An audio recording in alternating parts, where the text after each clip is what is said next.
در ماه گذشته یک قتل عام وحشیانه رخ داد. بنا به گزارش‌ها بیش از 30,000 100,000 ارقام مشخص نیست. انسان‌های بیگناه تنها در عرض 2 تا 3 روز جان خود را از دست دادند.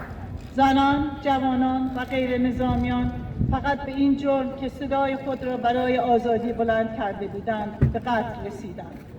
رژیم توانست اینترنت را قطع کند، اما حقیقت را نتوانست خاموش کند. رضا پهلوی از حمایت، وحدت و امید سخن گفت، اما بسیاری از مردم احساس فریب‌خوردگی کردند. کلمات توخالی از یک تبعید امن حتی جان یک انسان را هم نتوانست نجات دهد.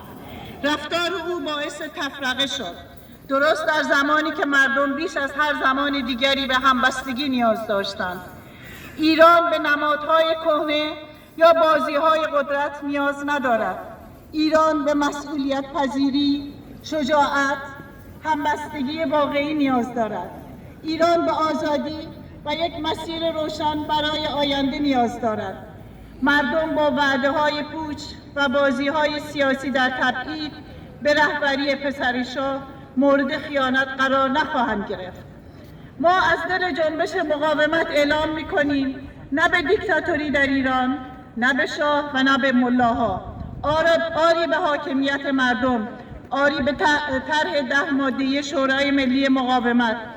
چشمانداز مریم رجبی را به سوی آینده نشان می‌دهیم که در آن ایران یک جمهوری دموکراتیک است.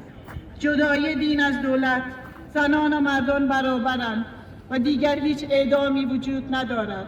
ما امروز اینجا ایستاده‌ایم برای آنان که دیگر نمی‌توانند سخن بگویند و به آنان قول می‌دهیم شما را فراموش نخواهیم کرد، از رویاهایتان هرگز دست نخواهیم کشید.